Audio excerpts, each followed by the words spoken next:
नमस्कार, न्यूज़ के खास कार्यक्रम में आपका स्वागत है। मैं हूं देवेंद्र कुशवाहा। उज्जैन में चल रही शिव महापुराण की कथा में सीहोर के कथावाचक पंडित प्रदीप मिश्रा ने बागेश्वर धाम के पीठाधीश्वर धीरेन्द्र कृष्ण शास्त्री पर बिना नाम लिए निशाना साधा है।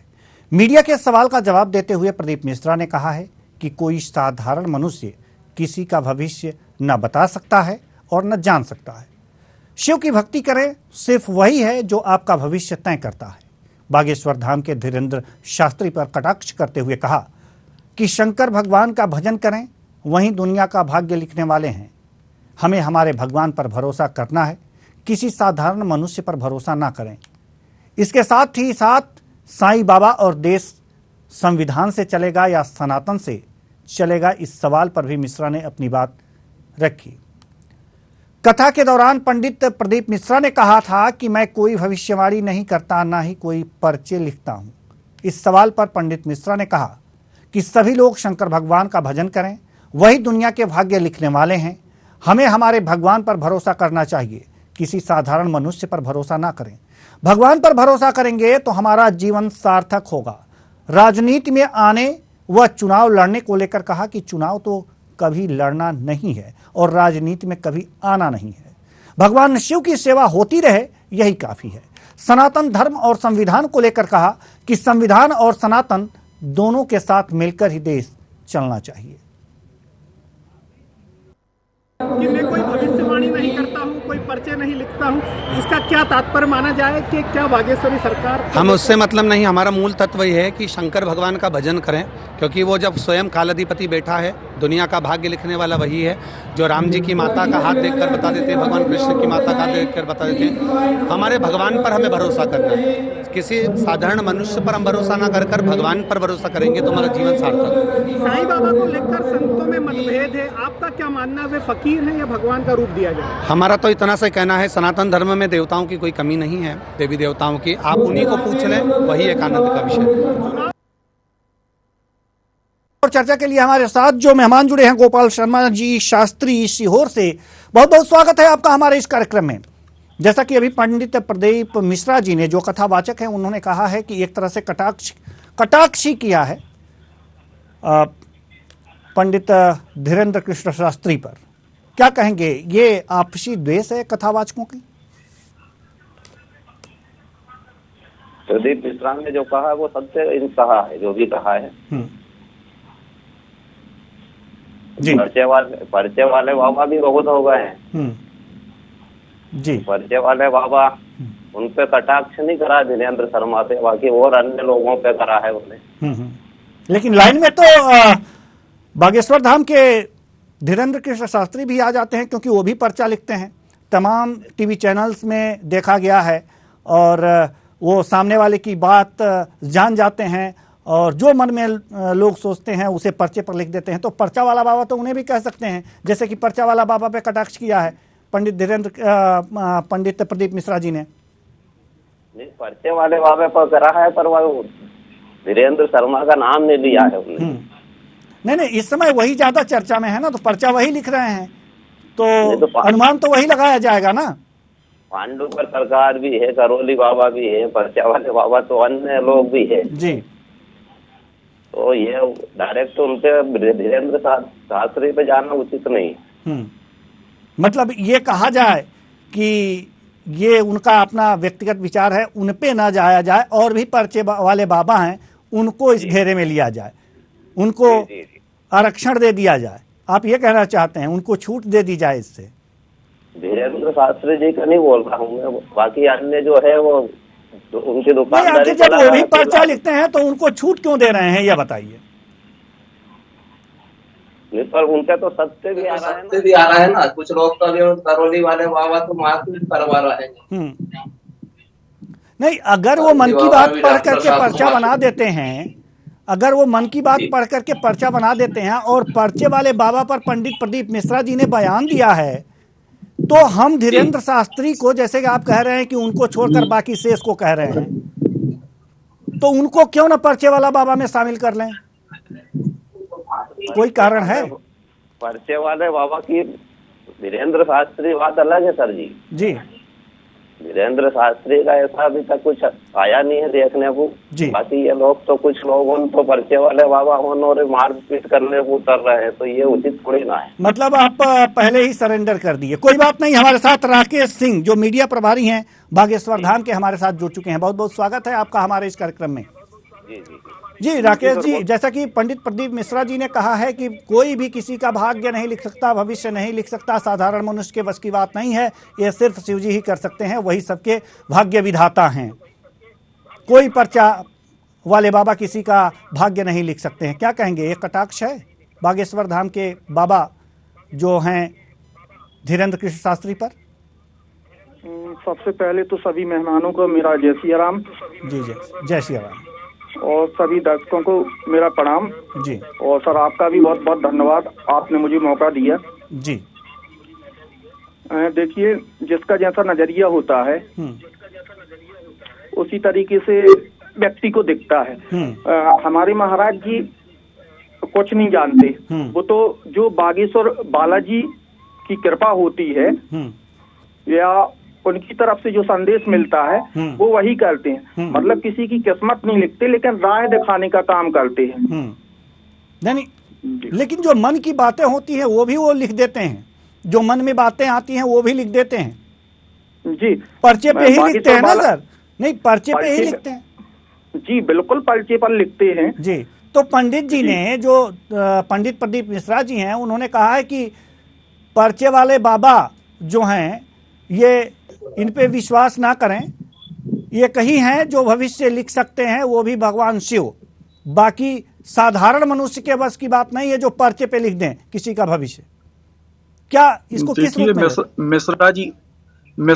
मिश्रा जी को भी मैं प्रणाम करता हूँ और मिश्रा जी से पूछना चाहता हूँ कि देखिए, भविष्य की बात प्रेरणा की है। अगर प्रेरणा से कोई लिखता है, ठीक है, कोई व्यक्तिगत साधारण मनुष्य नहीं लिख सकता। जब बागेश्वर बालाजी की प्रेरणा से वो लिखते हैं तो मैं तो यही मानता हूं कि सबको स्वीकार करना चाहिए।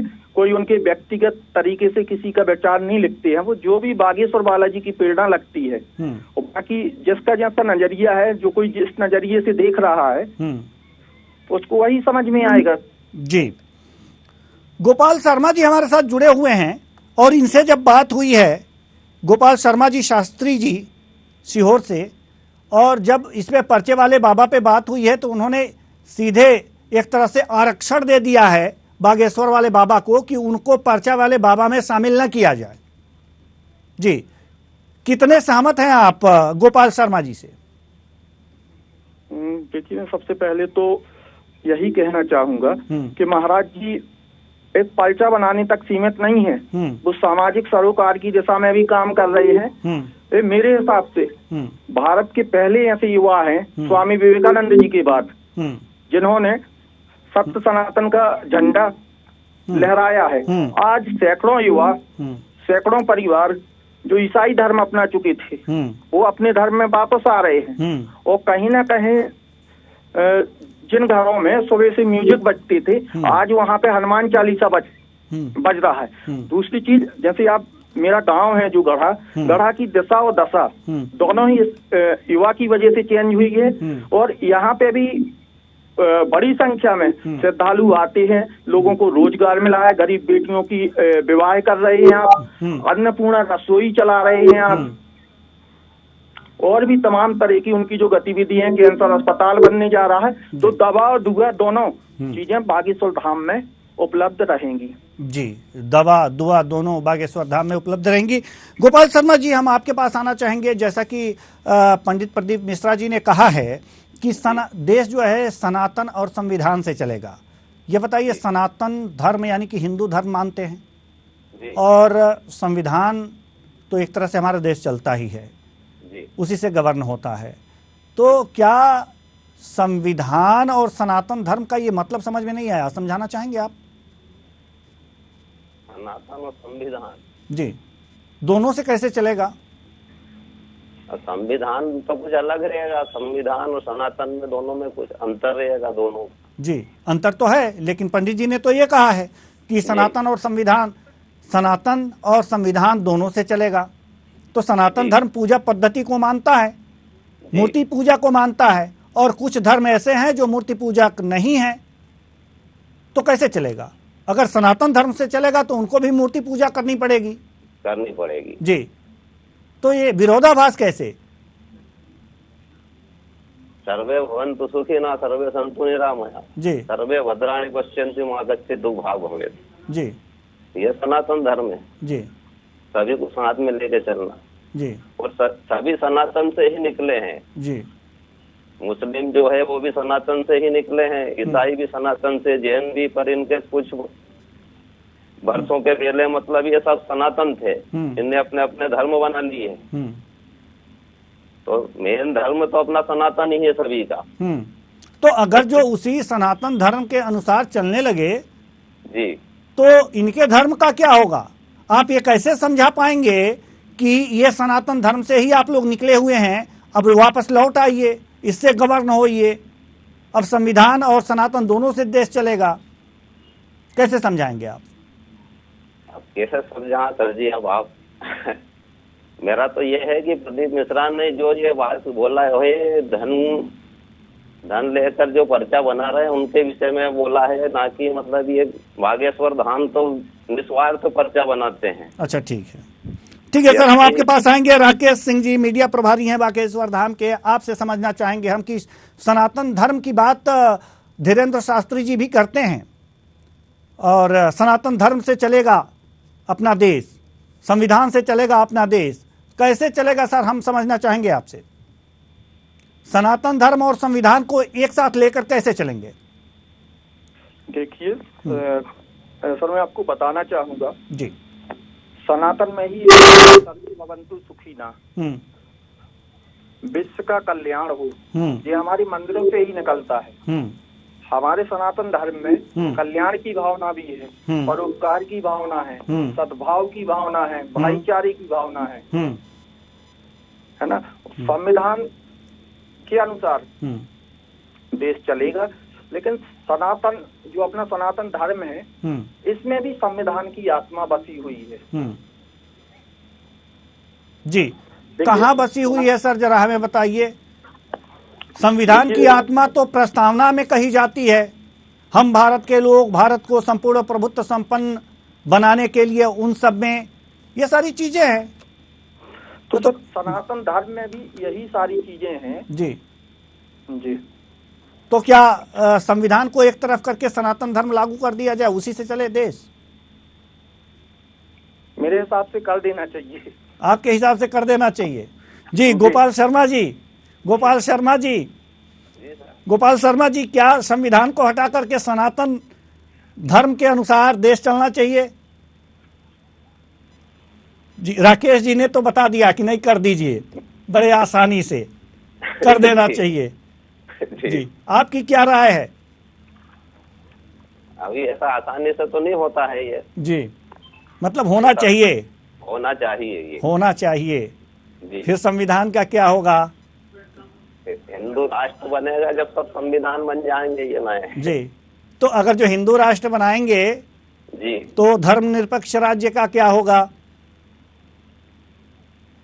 तो अपना सब में बड़ा हिंदू तो रहते ही है सब भारत में ज्यादा। जी, तो और लोग भी तो रहते हैं ना सर। पर सब में ज्यादा बाहुबल तो हिंदुओं का है। जी, अपना दुर्भाग्य अपना देश का कि अभी तक हिंदू राष्ट्र नहीं हुआ है। यानी कि हिंदू राष्ट्र बनाने की ओर अग्रसर हैं। जी जी,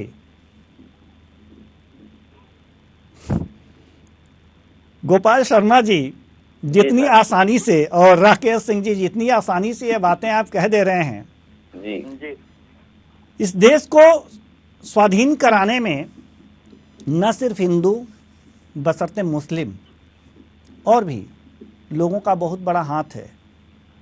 आप भी जानते हैं, हम भी जानते हैं। जो लोगों ने पहले सोच समझ कर ये किया है कि भारत एक धर्मनिरपेक्ष, पंथ निरपेक्ष राष्ट्र होगा, पंथ निरपेक्ष राष्ट्र, धर्मनिरपेक्ष राष्ट्र। सनातन धर्म क्या कहता है? यही तो कहता है कि सभी का विकास हो, सभी पुष्पित हों, पल्लवित हों, सभी को अपना अपना धर्म मानने का अधिकार है। संविधान का अनुच्छेद 15 या 7 साफ कहता है कि मूल जाति वंश के आधार पर विभेद का प्रतिषेध करता है, और यही तो सनातन धर्म है। तो इसमें तो समाहित है, इसमें तो समाहित है, तो फिर सनातन सनातन चिल्लाने की क्या जरूरत है? तो सब अपनी अपनी आराधना कर रहे हैं, किसी को सनातन धर्म मना थोड़ी कर रहा है आराधना करने का। जी, तो फिर क्यों हिंदू राष्ट्र, सनातन धर्म, ये सब क्या है? हाँ, सभी सुखी रहे, सनातन धर्म तो ये कह रहा है कि सर्वे भवन्तु सुखिनः। पर हिंदू राष्ट्र बन जाए तो उसमें कोई दिक्कत थोड़ी ना होती। लेकिन हिंदू राष्ट्र बनाने के लिए इतने मतलब इतनी उतावलापन क्यों है? क्यों चाहते हैं कि हिंदू राष्ट्र ही बन जाए? उसके पीछे का तर्क क्या है, हम समझना चाहते हैं आपसे। हाँ, अपन हिंदू देश में ज्यादा हिंदू रह रहे हैं, हिंदू बहुल्य देश है। अच्छा, हिंदू ज्यादा है, हिंदू ज्यादा है, इसलिए इसे हिंदू राष्ट्र घोषित कर दिया जाए। ठीक है सर। राकेश सिंह जी, आप देखिए सर, मैं आपको बता दूं, हमारी मंदिरों से निकलती है जो सुबह से आवाज, चाहे लाउड स्पीकर के माध्यम से हो, चाहे पुजारियों के माध्यम से हो, तो उसमें स्पष्ट ही निकलता है कि विश्व का कल्याण हो, विश्व का कल्याण हो। ये हमारी सनातन धर्म की ही विशेषता है। विश्व का कल्याण हो, कोई जाति विशेष के लिए तो नहीं बोला जाता, या ये बोला जाता हो कि सनातन धर्म की तरफ से विश्व का कल्याण हो। तो हमारा संविधान तो यही कहता है कि सबका कल्याण हो, सबका विकास हो, एक तरह से पूरा ही। अगर जो अवसर की भी समानता देता है, अगर जो संविधान का अनुच्छेद 16 देख लीजिए, अवसर की समानता, 15 को मैंने बताया ही, ये सारी चीजें तो अधिकार देता है हमारा संविधान।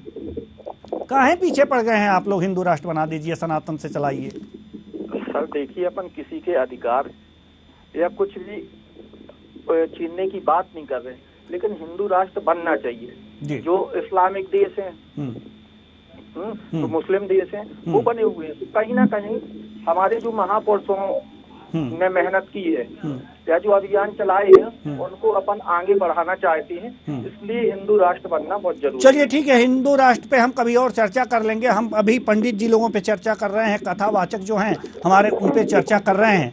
हम उन पे ही चर्चा कर लें, बेहतर होगा। कि अगर जो धीरेन्द्र कृष्ण शास्त्री पर कटाक्ष किया है पंडित प्रदीप मिश्रा जी ने, तो इसे आप क्या कहेंगे? अंदर की ज्वेलसी है कि उनको ज्यादा प्रचार मिल रहा है और मुझे कम प्रचार मिल रहा है, मीडिया उन्हें ज्यादा स्थान दे रही है, मुझे कम स्थान दे रही है, क्या ये हो सकता है उसके पीछे का सत्य? देखिए, मैं इस बारे में तो कुछ ज्यादा नहीं कहना चाहूंगा, बस इतना ही कहूंगा जी कि कोई भी व्यक्ति है, व्यक्ति विशेष है, सबका काम करने का अलग अलग नजरिया है और अलग अलग साधनाएं हैं। किसी पर भी कटाक्ष करना मैं ठीक नहीं समझता हूँ। प्रदीप मिश्रा जी बहुत सम्माननीय कथावाचक हैं, उन्हें इस तरीके का बयान नहीं देना चाहिए, क्योंकि बहुत ही कम ऐसे लोग हैं जो सनातन संस्कृति और सबके लिए, अगर वो पर्चे पे लिख रहे हैं तो इन्हें दीवारों पे भी लिखना चाहिए। कोशिश ही करें। जी बिल्कुल। अगर जो इस तरह की बातें हैं जी, तो आपने सही कहा कि कोई विशेष इस तरह की बातें नहीं होनी चाहिए। एक कथावाचक हैं, उनको इस तरह से नहीं बोलना चाहिए, लेकिन बोल तो गए हैं जी। जो शिव की बात वो करते हैं जी, पंडित प्रदीप मिश्रा जी जी और बालाजी एक तरह से शिव का ही रूप माने जाते हैं। बिल्कुल बिल्कुल। तो अगर जो एक तरह से देखा जाए तो दोनों एक ही के भक्त हैं, और जब दोनों एक ही के भक्त हैं तो भक्तों की अगर जो यह लड़ाई, अगर इसको पंडित धीरेन्द्र कृष्ण शास्त्री गंभीरता से ले लें तो ये तो शिष्यों की एक तरह से हो जाएगा, भक्तों की आपस में द्वंद्व हो जाएगा। क्या बिल्कुल नहीं। बागेश्वर धाम सरकार का जो शिष्टमंडल है, भक्त मंडल है, बहुत सुलझा हुआ है। और प्रदीप मिश्रा जी ने जो भी बोला है उसे हम लोग सहर्ष स्वीकार करते हैं। हो सकता कि आशीर्वाद स्वरूप उन्होंने यह बोला हो। जी, हो सकता है कि आशीर्वाद स्वरूप बोला हो। वास्तव में सच्चे और सच्चे दूसरा सुर्खियों में आने के लिए भी हो सकता है, सस्ती लोकप्रियता के लिए भी हो सकता है, सस्ती लोकप्रियता के लिए भी हो सकता है कि साथ ही साथ मेरी तरफ से तो प्रदीप मिश्रा जी सम्माननीय हैं। इस तरीके के बयान उनको देते रहना चाहिए ताकि सनातन संस्कृति के लोग मीडिया प्लेटफॉर्म पे भी दिखते रहें और हमारी सरकार का भी प्रचार प्रसार होता रहे। जी, ठीक है। यानी कि मीडिया में आने के लिए दिया गया बयान हो सकता है। जी, गोपाल शर्मा जी, आप क्या कहेंगे? यह बयान मीडिया में आने के लिए भी हो सकता है, ऐसा तो राकेश सिंह जी कह रहे हैं। मेरा मत ये है कि ये बागेश्वर धाम के लिए नहीं बोला है, उनने आके और पर्चे अन्य लोग बना रहे हैं उनके विषय में बोला है, क्योंकि बागेश्वर धाम में स्वार्थ पर्चा बनाते हैं जी। तो बाकी लोग पर्चा लेके फीस लेके पर्चा बना रहे हैं। तो ये उन लोगों को बोला है उन्होंने, ना कि बागेश्वर धाम के लिए। नहीं तो प्रश्न मेरा ये नहीं है ना सर जी, प्रश्न मेरा ये है कि अगर उन्होंने बोला है तो जैसा कि राकेश सिंह जी कह रहे हैं कि ये मीडिया में आने के लिए, प्रचार पाने के लिए भी हो सकता है। तो मीडिया में तो बने हुए ही हैं सर जी वो। जी, लेकिन बागेश्वर धाम जैसी प्रसिद्धि नहीं मिली है ना, बागेश्वर धाम जैसी प्रसिद्धि नहीं मिली है, अभी शेष है। जी जी जी, तो क्या कह सकते हैं आप?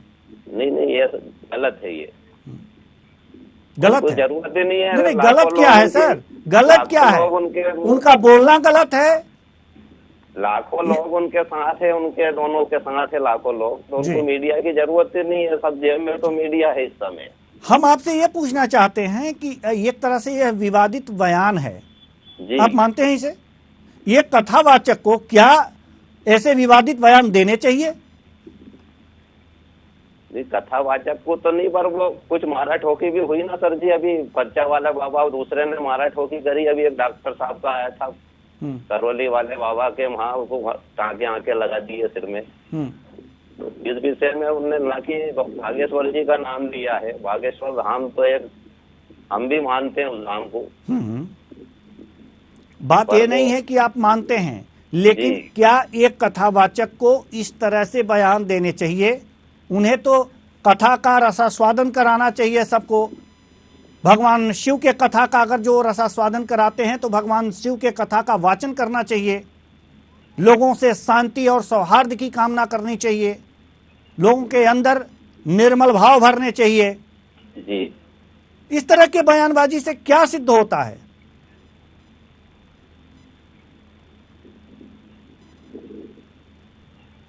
ठीक है सर। राकेश सिंह जी, आप बताइए, इस तरह का बयानबाजी क्या शोभा देता है किसी कथावाचक को? देखिए सर, ऐसी कोई परिस्थिति भी हो सकती है या फिर दूसरा नजरिया भी हो सकता है उनके बोलने का और उनके बयानों। आपको बाइट सुनवाएं हम एक बार, सुन लीजिए कि नजरिया कौन सा है। पीसीआर से निवेदन करेंगे कि एक बार प्रदीप मिश्रा जी का बाइट सुनवा दिए। कोई पर्चे नहीं लिखता हूँ, इसका क्या तात्पर्य माना जाए कि क्या बागेश्वरी सरकार? हम उससे मतलब नहीं, हमारा मूल तत्व ये है कि शंकर भगवान का भजन करें, क्योंकि वो जब स्वयं कालाधिपति बैठा है, दुनिया का भाग्य लिखने वाला वही है। जो राम जी की माता का हाथ देखकर बता देते हैं, भगवान कृष्ण की माता का देखकर बता देते हैं। हमारे भगवान पर हमें भरोसा करना है। किसी साधारण मनुष्य पर हम भरोसा ना कर भगवान पर भरोसा करेंगे तो हमारा जीवन सार्थक। साईं बाबा को लेकर संतों में मतभेद है, आपका क्या मानना? वे फकीर हैं या भगवान का रूप दिया जाए? हमारा तो इतना सा कहना है, सनातन धर्म में देवताओं की कोई कमी नहीं है, देवी देवताओं की। आप उन्हीं को पूछ लें, वही एक आनंद का विषय। सुना आपने जी? क्या लगा? देखिए, उन्होंने ठीक कहा कि व्यक्ति विशेष किसी का भाग्य नहीं लिख सकता। इस बात से मैं सहमत हूँ, लेकिन जो हमारी बागेश्वर धाम सरकार पूज्य धीरेन्द्र कृष्ण महाराज हैं, वो बागेश्वर बालाजी की जो प्रेरणा लगती है उस प्रेरणा से लिखते हैं। तो ठीक है ना, लेकिन लिखते तो हैं, पर्चे पे ही तो लिखते हैं ना। तो वो गाड़ी कोई और चला रहा है। जी, गाड़ी कोई मतलब हनुमान जी आकर के चला रहे हैं, बालाजी आके चला रहे हैं। अच्छी बात, ठीक है, अच्छी बात है। अगर जो साधना है और इस तरह की कृपा है तो कृपा बनी रहनी चाहिए। इससे कई लोगों का, कई हजार लोगों का कल्याण होगा, ये होना चाहिए। लेकिन फिर मेरा प्रश्न वहीं आता है पंडित जी पर। जी अच्छा, एक बात आप बताइए, आप मीडिया प्रभारी हैं बागेश्वर धाम के। बागेश्वर धाम के धीरेन्द्र कृष्ण शास्त्री जी भी तमाम तरह से बयान देते हैं और विवादित भी हो जाता है कभी कभी। जी, क्या राजनीति में आने का इरादा तो नहीं भविष्य में? नहीं, हम लोग सामाजिक, महाराज जी का जो पूरा परिवार है या जो भी शिष्टमंडल है, हम लोग हैं, तो सिर्फ सामाजिक सरोकार की दिशा में काम कर रहे हैं। और कभी कभी अपने परिवार, अपने शिष्टमंडल को जगाने के लिए वो बोलते हैं, लेकिन उसको गलत तरीके से ले लिया जाता है। तो कृपया उनके किसी भी बयान को इस तरीके से ना लें, वो उनके अपने लोगों के लिए होता है। एक और बयान आया था जी, एक और बयान आया था। एक तरफ तो वो हिंदू राष्ट्र की मांग कर रहे हैं जी, ये सत्य है, बिल्कुल। हाँ, लेकिन दूसरी तरफ मुस्लिम समुदाय या एक मुस्लिम व्यक्ति के आग्रह पर वहां कथा सुनाने भी जाने वाले थे। इसे क्या कहेंगे? कटनी में कथा होनी है जी, हम आ रहे हैं आपके पास सर, गोपाल जी हम आ रहे हैं आपके पास। जी, जवाब लेने दीजिए। जी जी देवेंद्र जी, मैं आपको बताना चाहूंगा जी कि महाराज जी की, धीरेन्द्र कृष्ण महाराज जी की पहली कथा शुरुआत की, जब इनका मतलब पहली कथा संगीतमय की थी, तो वो मुस्लिम परिवार ने ही करवाई थी। अच्छा जी। और जो मुस्लिम परिवार है, बहुत अच्छे भाईचारे के साथ उनके साथ संबंध है। उनके त्योहारों पे महाराज जी जाते हैं, वो महाराज जी के यहाँ भी आते हैं। महाराज जी की सिस्टर की शादी में भी मुस्लिम परिवार ने आगे आकर, ठीक है, एक अच्छे मित्र की भूमिका निभाई थी। ठीक है। और दूसरा भी आपको बताएं, हमारे यहीं बागेश्वर धाम से महज 15 किलोमीटर दूरी पर एक गांव है, चुरारन गांव। ठीक है सर, जल्दी से, क्योंकि समय की कमी है सर। जी जी, ठीक है। और गोपाल शर्मा जी जल्दी से कुछ कहना चाहते हैं, जल्दी से कहिए, हमारे पास समय की कमी है। बिल्कुल, ये धर्म के प्रचारक है, अब इन पे तो लोगों मीडिया भी उठाता है इंग्लिश जी। बाकी ऐसा कि उनने नाम लेके नहीं बोला है बागेश्वर जी का। चलिए ठीक है, आप शुरू से ही बचाव करते रह रहे हैं और लास्ट तक बचाव करते ही आए हैं। अच्छी बात है, बचाव करना चाहिए और दोनों कथावाचकों में कोई तकरार ना हो, इसी शुभकामना के साथ बहुत बहुत धन्यवाद। आप आए और अपने अपने विचार साझा किए। तो कुल मिलाकर के देखा जा रहा है कि कथावाचक भी अब विवादित बयान देने लगे हैं। हिंदू राष्ट्र की मांग तो कर रहे हैं, सनातन धर्म की बात तो कर रहे हैं, लेकिन संविधान को साथ लेके चल रहे हैं। लेकिन जब ये पूछा जा रहा है कि आखिर संविधान और सनातन किस तरह से साथ लेकर के चलेंगे, तो मामला शिफर हो जा रहा है। ऐसे में कथावाचक अपनी कथा करें, संविधान और देश को राजनेताओं पर छोड़ दें या फिर राजनीति में आ जाएं। फिलहाल इस कार्यक्रम में इतना ही, मुझे दीजिए इजाजत, नमस्कार।